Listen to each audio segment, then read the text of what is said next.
El puente del kilómetro 17. Relato enviado por Ramiro Esquivel. No soy de los que creen en fantasmas, ni en maldiciones, ni en las historias que las viejas cuentan junto al fogón. Toda mi vida he trabajado sobre el volante, manejando camiones y autobuses por las carreteras más solas de este país. He visto de todo: accidentes, derrumbes, animales cruzando la carretera a mitad de la noche, pero nunca nada que pudiera llamarse sobrenatural. Al menos, no hasta esa noche. Me llamo Ramiro Esquivel, y todavía me cuesta trabajo contar lo que vi en el puente del kilómetro 17. No lo hago por gusto, ni por llamar la atención. Lo hago porque, desde entonces, no he vuelto a dormir bien. Porque cada vez que cierro los ojos, escucho ese llanto, ese maldito llanto que todavía resuena en mi cabeza. Era una noche de lluvia, de esas en que el agua cae sin descanso y las luces de la carretera parecen ahogarse entre el vapor del asfalto. Venía de San Miguel, rumbo a la capital, manejando un autobús casi vacío. Solo 3 pasajeros dormían en la parte trasera, y el ruido del motor era lo único que rompía el silencio. Recuerdo que ya era cerca de la 1 de la madrugada cuando pasé el letrero oxidado que decía KM 15. El camino a partir de ahí siempre me dio mala espina, una recta larga, sin señal de vida, solo monte a los lados y, más adelante, el puente que cruza el río La Esperanza. Ironías del destino, se llama así. Los del pueblo dicen que hace décadas una mujer se lanzó ahí con sus hijos. Pero esas cosas, pensaba yo, eran cuentos para asustar a los borrachos. La lluvia empezó a aflojar. Encendí un cigarro y bajé un poco la ventana para que saliera el humo. Fue entonces cuando vi algo. A la distancia, entre el velo de agua, una figura caminaba por la orilla del camino. Al principio pensé que era un borracho o alguien que se había quedado varado. Pero a medida que me acercaba, noté que era una mujer. Iba vestida de blanco, y su ropa se pegaba al cuerpo por la lluvia. Caminaba despacio, tambaleándose. No sé por qué, pero sentí un escalofrío. No era normal que alguien estuviera ahí a esa hora, y menos en medio de la tormenta. Apreté el claxon un par de veces, pero no reaccionó. Entonces frené. Abrí la puerta y me incliné para verla mejor. ¿Señora?, grité por encima del ruido del motor. ¿Está bien? La mujer se volvió lentamente. No le vi la cara, tenía el cabello negro pegado al rostro y miraba al suelo. Pero asentó con la cabeza, como si quisiera subirse. Dudé un instante, pero el sentido común me ganó, no iba a dejarla ahí sola bajo la lluvia. Suba, la dejo donde me diga, le ofrecí. Subió despacio, sin decir palabra. Su vestido goteaba y dejó un rastro de agua en el pasillo. Se sentó en el primer asiento, justo detrás de mí. Cerré la puerta y arranqué. El motor rugió y el autobús retomó su marcha. Intenté romper el silencio. ¿A dónde va tan tarde, señora?, pregunté, sin mirarla directamente. No respondió. Solo escuché algo parecido a un suspiro o un sollozo. Volví a preguntar, esta vez más suave. ¿La llevo al pueblo? ¿A algún rancho cercano? Entonces, con una voz tan baja que apenas pude oírla, dijo: al río, por favor. Déjeme cerca del río. Me recorrió un frío por el cuerpo. El río, claro, el que cruzaba el puente del kilómetro 17. Apreté el volante. ¿Al río La Esperanza?, pregunté. Ella no contestó. Solo bajó la cabeza. No sé por qué, pero me sentí incómodo. Miré por el espejo retrovisor y, por un instante, juraría que no estaba. Volví a mirar y ahí seguía, inmóvil, con las manos juntas sobre las rodillas. La luz del tablero apenas iluminaba su silueta. El autobús avanzaba lento, las llantas chapoteando sobre los charcos. Los pasajeros seguían dormidos atrás, ajenos a todo. Yo trataba de concentrarme en el camino, pero el ambiente dentro del vehículo se sentía distinto. El aire se había vuelto pesado, como si faltara oxígeno. A los pocos minutos vi el letrero oxidado, KM 17. El puente estaba justo adelante. Aquí está el río, señora, dije. ¿Quiere que me detenga? El silencio fue total. Giré un poco para verla por el espejo y entonces noté que el asiento estaba vacío. Frené en seco. El corazón se me disparó. Me levanté del asiento y miré hacia atrás. Los 3 pasajeros seguían dormidos. No había nadie más. Solo el rastro húmedo de agua que bajaba por el pasillo y terminaba justo en la puerta. Tragué saliva. Me acerqué, dudando, y abrí lentamente la puerta. La lluvia caía otra vez, pero más suave, casi como una llovizna. Y entonces la escuché. Un lamento. Un lamento largo, desgarrador, de mujer. Venía de abajo, del puente. No era un simple lloro. Era un dolor tan profundo que parecía romper el aire, como si la noche entera llorara con ella. ¡Ay, mis hijos! Se oyó. Sentí que el alma se me helaba. Me quedé paralizado, sin saber qué hacer. Cerré la puerta y me senté, temblando, sin atreverme a mirar por el parabrisas. El lamento volvió a sonar, más fuerte, más cerca. Y entonces, de pronto, la temperatura dentro del autobús descendió. El vapor de mi respiración se condensaba frente a mí. Volví a mirar por el espejo retrovisor. Allí estaba. Sentada otra vez en el asiento detrás de mí. Su cabello estaba empapado, pegado a la cara.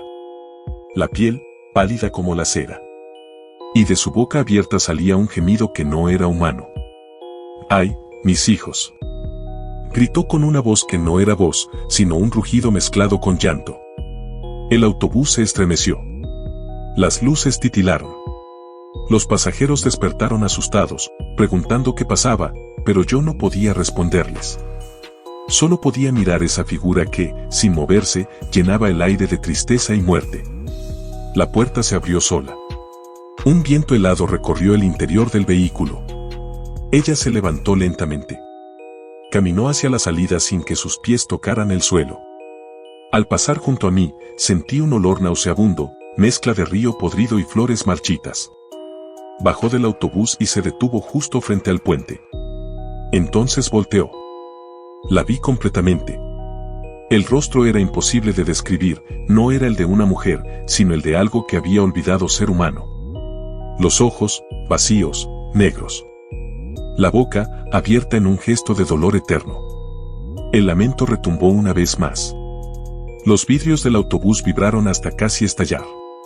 No recuerdo haber gritado, pero el siguiente instante me encontró tirado sobre el volante, con la cabeza apoyada y un zumbido constante en los oídos. Los pasajeros habían desaparecido. El motor estaba apagado. Afuera, la lluvia había cesado. No sé cuánto tiempo pasó. Cuando por fin logré enderezarme, el cielo comenzaba a aclarar. El puente seguía allí, pero el río parecía seco, como si nunca hubiera existido. Salí tambaleando del autobús. El aire olía a tierra vieja, a humedad, a silencio. Caminé hasta el borde del puente. Abajo, el lecho del río se extendía vacío, cubierto de piedras y barro cuarteado. Y entonces la escuché una última vez, pero no venía del agua. Venía de dentro de mi cabeza. ¡Ay, mis hijos! Desde ese día, no volví a manejar de noche. Dejé el trabajo, vendí el autobús y me mudé lejos, muy lejos de aquella carretera. Pero el destino tiene sus propias rutas y el eco de su voz me persigue todavía. A veces, en la madrugada, cuando el sueño apenas me vence, oigo el chirrido de una puerta que se abre sola. Siento el olor del río, el aire frío que me recorre el cuerpo. Y entonces escucho, clara como la primera vez, la voz de la mujer pidiendo que la lleve otra vez al río. Dicen que la Llorona llora por sus hijos. Yo creo que llora por todos nosotros. Y cada noche que su llanto se acerca, siento que un poco más de mi alma se va con ella. No sé si aquel puente sigue en pie. Tal vez se lo llevó la corriente. Pero juro que si alguna vez viajan por esa carretera y ven el letrero oxidado que dice KM 17, no se detengan. Porque la mujer del vestido blanco sigue ahí, esperando a que algún conductor imprudente la invite a subir. Y cuando lo haga, será demasiado tarde.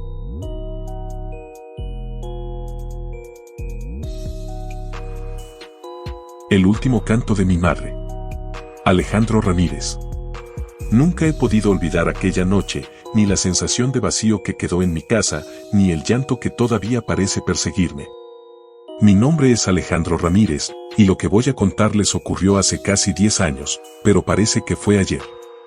He esperado mucho tiempo para poder hablar de ello, porque muchos no me creerían y otros dirían que estoy loco. Pero la verdad es la que viví, y esa noche cambió mi vida para siempre. Vivíamos en un pequeño pueblo al sur de Jalisco. Mi madre, Carmen, era una mujer dulce, de sonrisa fácil y siempre atenta a nosotros, sus 3 hijos. Esa noche, era un viernes de noviembre del 2012. El viento soplaba frío y seco, arrastrando hojas secas por las calles polvorientas. Mi madre estaba terminando de ordenar la cocina, y yo me preparaba para ir a dormir, porque al día siguiente tenía que levantarme temprano para ir a la secundaria. Esa noche, recuerdo que escuchamos algo que no debería haber estado allí, un llanto, muy suave, como arrastrado por el viento, que venía desde el exterior de la casa. Al principio pensamos que era un perro perdido, o algún vecino que pasaba por la calle. Pero el sonido era diferente. Era doloroso, desgarrador, y parecía llamar directamente a mi madre. «Carmen, ¿escuchas eso?», pregunté, pero ella simplemente frunció el ceño. «Seguro es algún animal, Alejandro. No te preocupes». Yo no entendía cómo podía decir eso. Su tono era firme, pero yo sentía en el aire algo que me erizaba la piel. Ella dejó los platos en el fregadero y salió al patio trasero, como hacía cuando quería verificar cualquier ruido extraño. Yo la seguí un momento, desde la puerta de la cocina, observando cómo caminaba hacia el jardín. Fue entonces que lo vi. Un instante antes de que ella desapareciera. Se detuvo, inclinando la cabeza hacia el suelo, escuchando ese llanto que yo también comenzaba a distinguir claramente. Su cabello negro brillaba bajo la luz de la lámpara del patio, y su vestido blanco, que siempre usaba en casa para estar cómoda, parecía moverse con el viento aunque no había brisa. «Mamá», grité, corriendo hacia ella. «¿Qué pasa?». No hubo respuesta. Solo el lamento. Y cuando llegué al jardín, mi madre había desaparecido. No estaba en el patio, no estaba detrás de los arbustos. Nada. Solo el sonido del llanto continuaba, más cercano y más intenso que antes. Comenzamos a buscarla en toda la casa, preguntando a los vecinos, recorriendo las calles del pueblo. Nadie la había visto. Los días siguientes fueron un infierno. La policía revisó los alrededores del río cercano, del bosque que limitaba con el pueblo, pero no encontraron rastro alguno de mi madre. Su cartera, sus zapatos, sus llaves, todo estaba dentro de casa. Solo su ausencia y aquel lamento lejano seguían allí. Yo no podía dormir, no podía comer. Sentía que cada sombra me observaba, que cada sonido fuera de la casa era su llanto llamándome, reclamándome. Mis hermanos estaban destrozados, y mi padre, que siempre había sido un hombre fuerte, no podía ocultar la desesperación. Pasaron días, semanas, y la policía comenzó a perder interés. Nos dijeron que quizás mi madre había decidido irse, que no había señales de violencia, que todo apuntaba a un desaparecimiento voluntario. Pero yo sabía que no era así. Yo había visto algo. Una noche, no pude soportarlo más. Tomé una linterna y salí de casa. Sabía que debía encontrarla. Caminé hacia el río, que estaba seco por la temporada, siguiendo la dirección de aquel lamento que ya reconocía al instante. La luna estaba cubierta por nubes, y el campo estaba en silencio, salvo por el susurro de mi propia respiración y el crujir de mis pasos sobre las hojas secas. El llanto se hizo más claro a medida que me acercaba al río. Era su voz, aunque distorsionada por el dolor y algo sobrenatural. Sentí que mi corazón se iba a salir del pecho. Cada vez que daba un paso, el lamento parecía moverse conmigo, como si me guiara hacia algo que no quería encontrar. De pronto, la vi. A lo lejos, entre los arbustos y la arena del río seco, una figura vestida de blanco caminaba lentamente. Mi corazón dio un vuelco. Mi respiración se detuvo. Esa figura llevaba puesto exactamente el mismo vestido que mi madre había usado esa noche en la casa. Su cabello negro flotaba sobre sus hombros, y su cuerpo temblaba mientras caminaba hacia mí, llorando con un dolor que parecía no tener fin. «Mamá», grité, corriendo hacia ella. «Espera». Pero no respondió. Solo levantó la cabeza, y por un instante la luz de mi linterna iluminó su rostro. No era completamente humano. Sus ojos eran oscuros, hundidos, y una tristeza infinita los llenaba. Su boca estaba abierta en un lamento que parecía venir de siglos de sufrimiento. Intenté tocarla, gritarle su nombre, pero mis piernas no obedecían completamente. Sentí un frío intenso que subía desde mis pies hasta la cabeza. Era un frío que no pertenecía a este mundo, que te atraviesa y te paraliza. «Alejandro», susurró, y escuché claramente mi nombre. Sentí un dolor punzante en el pecho. Sabía que ella estaba allí, pero ya no era mi madre. Aquella figura había cambiado, estaba consumida por algo que yo no podía comprender. Su lamento me envolvía, como si me arrastrara hacia el río seco, hacia la oscuridad que había tomado su vida y ahora me llamaba a mí. Retrocedí, con lágrimas en los ojos, la linterna temblando en mi mano. Intenté correr hacia el pueblo, pero cada paso me costaba más. El lamento aumentó de intensidad y sentí que la figura comenzaba a moverse hacia mí, flotando ligeramente sobre el suelo. «No», grité, cayendo de rodillas. «Mamá». Fue entonces cuando comprendí que no volvería a verla. No era un accidente, no había manera de rescatarla. La mujer que vi junto al río era la encarnación de su desaparición, un espíritu atrapado entre la vida y la muerte, llorando eternamente. Pasé toda la noche en el borde del río, temblando, escuchando su llanto mezclado con el viento. Cuando amaneció, la figura desapareció, pero el silencio que dejó fue aún más doloroso que su lamento. Caminé de regreso a casa, derrotado, con la sensación de que había perdido a mi madre para siempre. Con los años, he intentado reconstruir lo que pasó. He buscado historias, rumores, leyendas de mujeres que desaparecen en los ríos y se convierten en lamentos eternos. La gente del pueblo susurra sobre la Llorona, sobre madres que buscan a sus hijos, sobre almas que no encuentran descanso. Pero yo sé que, en mi caso, el dolor de esa mujer se llevó a mi madre y que aquel llanto junto al río es la prueba viva de que la perdí para siempre. Todavía escucho su canto en el viento, sobre todo en noches de lluvia o cuando la luna está cubierta. Cada vez que cierro los ojos, la veo junto al río seco, con su vestido blanco, llamándome. Y sé que no importa cuánto tiempo pase, nunca podré escapar de ese lamento. Nunca podré recuperar a mi madre. Nunca he vuelto a acercarme al río por la noche. Cada vez que paso por allí, un escalofrío recorre mi espalda, y mi corazón late con fuerza, recordándome que esa figura sigue allí, llorando eternamente, y que mi madre ya no está con nosotros. Porque hay noches en las que el viento trae consigo ese llanto, y sé que siempre habrá alguien que lo escuche, alguien que recuerde que hay pérdidas que no se pueden reparar, que hay almas que no descansan, y que algunos lamentos son eternos. Como el de mi madre, atrapada para siempre junto al río seco.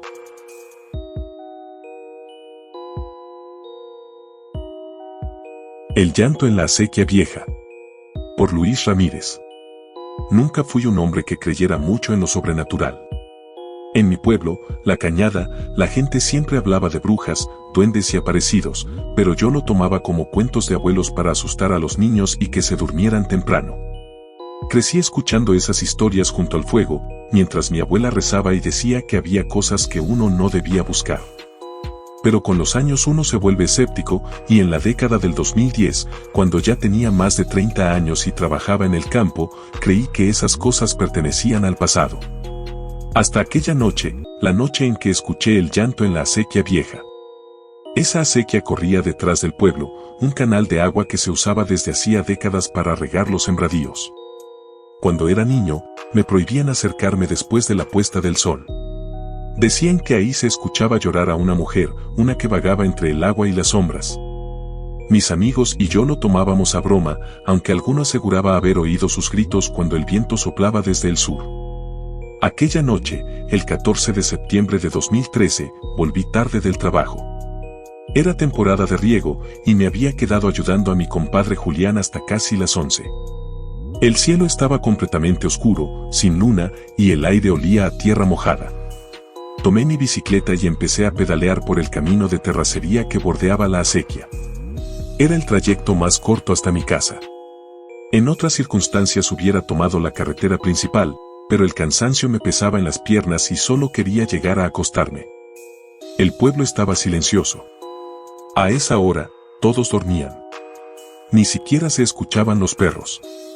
Lo noté porque siempre ladraban al paso de cualquier desconocido, pero esa noche, nada. Ni un aullido, ni un ladrido. Solo el sonido de mis llantas sobre la grava. Y, de fondo, el murmullo del agua corriendo por la acequia. Recuerdo haber pensado que todo estaba demasiado tranquilo. El aire se sentía raro, espeso. La temperatura bajó de golpe, tanto que tuve que subirme el cuello de la camisa. Entonces fue cuando escuché algo que me heló la sangre, un lamento. No era un grito fuerte ni un gemido humano común. Era un sollozo que se alargaba con el viento. Primero lo oí lejano, como si viniera desde el otro lado del canal, pero con cada metro que avanzaba, el llanto parecía acercarse. ¡Ay, mis hijos! Frené de golpe la bicicleta. El eco de esa voz me atravesó el pecho. Era el tono de una mujer, pero tenía algo imposible, un timbre que parecía venir de todos lados al mismo tiempo. No supe si gritar o seguir pedaleando, así que me quedé quieto, escuchando. El silencio volvió por un momento. Pensé que lo había imaginado. Me dije que tal vez era el viento, o un animal. Pero entonces se repitió, más cerca, más nítido. ¡Ay, mis hijos! ¿Dónde están mis hijos? El corazón me empezó a latir con fuerza. Recordé las historias que contaban los viejos del pueblo, que quien escuchaba su lamento cerca, moriría pronto, que si la oías lejos, era porque en realidad estaba justo detrás de ti. No quise mirar atrás. Pedaleé con todas mis fuerzas. La bicicleta brincaba sobre las piedras y el sonido del agua parecía volverse más fuerte. Pero, de pronto, sentí algo raro, el viento se detuvo. No soplaba nada. Ni una hoja se movía. Era como si el mundo entero hubiera quedado suspendido. Y entonces la vi. Estaba parada junto al borde de la acequia, apenas a unos metros de mí. Una figura blanca, delgada, con el cabello largo que le caía hasta la cintura. Su vestido parecía hecho de niebla, moviéndose sin viento. No le veía la cara, solo su silueta recortada contra la oscuridad. Me quedé petrificado. No podía mover ni un músculo. La bicicleta se tambaleó y caí al suelo. Intenté levantarme, pero mis piernas no respondían. El aire se me fue del pecho. Ella levantó lentamente la cabeza. Lo juro por lo que más quiero, no tenía ojos. O al menos, no como los nuestros. De su rostro salía un resplandor pálido, y su boca se abría como si gritara, aunque en ese momento no emitía sonido alguno. Hasta que volvió el llanto. ¡Ay, mis hijos! El lamento llenó todo el lugar, vibraba en el aire, en el suelo, dentro de mi cabeza. Me tapé los oídos, pero la voz seguía ahí, como si brotara desde dentro de mí. Me arrastré por el camino tratando de alejarme. En ese instante, la mujer comenzó a caminar hacia mí, flotando apenas unos centímetros sobre el suelo. Cada paso suyo hacía que el agua de la acequia se agitara, como si respondiera a su presencia. Intenté rezar. No recordaba las palabras exactas del Padre Nuestro, pero movía los labios, balbuceando cualquier cosa. Ella se detuvo frente a mí. Pude sentir el frío que emanaba de su cuerpo, un frío que me quemó la piel. La luz de un relámpago iluminó por un segundo todo el camino y pude ver su rostro con claridad. Era un rostro hinchado, amoratado, cubierto de lágrimas que parecían no terminar nunca. Sus ojos, hundidos, se movían como si buscaran algo. Mis hijos, dijo otra vez, y su voz ahora sonaba desesperada, rota. ¿Los has visto? Negué con la cabeza, apenas respirando. No podía gritar. Ella se inclinó sobre mí. Sentí su aliento helado en mi mejilla y el olor a agua estancada, a muerte. Dime, susurró. ¿Dónde están mis hijos? Cerré los ojos con fuerza. Pensé que si no la veía, desaparecería. Pero entonces sentí como su mano helada rozaba mi hombro. Fue como si me atravesara una corriente eléctrica. Un dolor agudo me recorrió la espalda y grité con todas mis fuerzas. No recuerdo mucho después de eso. Creo que corrí. No sé cómo, pero me levanté y corrí sin mirar atrás. Escuchaba sus sollozos detrás de mí, cada vez más altos, hasta que se mezclaron con el sonido del agua. Llegué a mi casa sin saber cómo. Mi esposa, Elena, me encontró tirado en la entrada, empapado y temblando. Me dijo que balbuceaba incoherencias, que repetía una y otra vez ella me tocó, ella me tocó. Me llevó adentro y me cubrió con una cobija, pero el frío no se iba. Pasé varios días enfermo. Los doctores dijeron que era un shock nervioso y me recetaron reposo. Pero yo sé que no fue eso. Desde aquella noche, mi cuerpo nunca volvió a sentirse igual. A veces me despierto a medianoche con el sonido del agua corriendo, aunque la acequia está lejos de mi casa. Una vez, 2 semanas después del encuentro, decidí ir de día al lugar exacto donde la vi. El sol estaba fuerte y la gente del pueblo trabajaba en los campos. Pensé que quizá encontraría alguna explicación lógica. Pero cuando llegué, vi algo que me paralizó. En el barro, justo en la orilla de la acequia, había huellas. No de pies normales, eran como marcas alargadas, hundidas, como si alguien hubiera arrastrado una tela mojada. Llamé a Julián para que las viera, pero cuando regresamos, ya no estaban. El agua había subido un poco y se las había llevado. A partir de entonces, algo cambió en mí. A veces, en las madrugadas, me despierta el sonido del llanto, muy lejos, como si el viento lo trajera desde los cerros. No me atrevo a mirar por la ventana. Elena dice que estoy obsesionado, pero hay noches en que juro escuchar pasos alrededor de la casa y el sonido leve del agua corriendo, aunque no hay ningún canal cerca. Hace poco, un vecino llamado Don Toño me contó que su nieto había visto a una mujer vestida de blanco junto a la acequia, llorando. Dijo que la llamó, pensando que era alguien del pueblo, pero cuando se acercó, desapareció en el aire. Desde ese día, el niño no volvió a dormir bien. No sé qué busca. Tal vez sigue buscando a sus hijos, tal vez a cualquiera que se cruce en su camino. Pero sé que lo que vi no fue un sueño ni una alucinación. Fue real. He pensado en mudarme, dejar el pueblo, pero algo me ata aquí. A veces siento que ella me sigue, que desde aquella noche me marcó. Hay momentos en los que, al mirarme en el espejo, creo ver algo detrás de mí, una silueta blanca, con el cabello largo y los ojos vacíos. Intento no pensar en eso, pero cada vez es más difícil. El llanto vuelve, más fuerte, más cerca. Anoche lo escuché justo afuera de la ventana, tan claro como aquella vez junto a la acequia. ¡Ay, mis hijos! Esa voz ya no me causa terror. Solo una tristeza infinita. Porque sé que algún día, cuando vuelva a escucharla, no será para asustarme. Será porque viene por mí. Dicen que el que se cruza con la Llorona queda marcado para siempre. Yo no sé si eso sea cierto, pero a veces, cuando cierro los ojos, siento el roce helado de su mano sobre mi hombro y el eco de su llanto en mis oídos. Y entonces me doy cuenta de que no importa cuántos rezos diga, cuántas veces me convenza de que todo fue una pesadilla, porque desde aquella noche, ella nunca se fue. Nunca se va.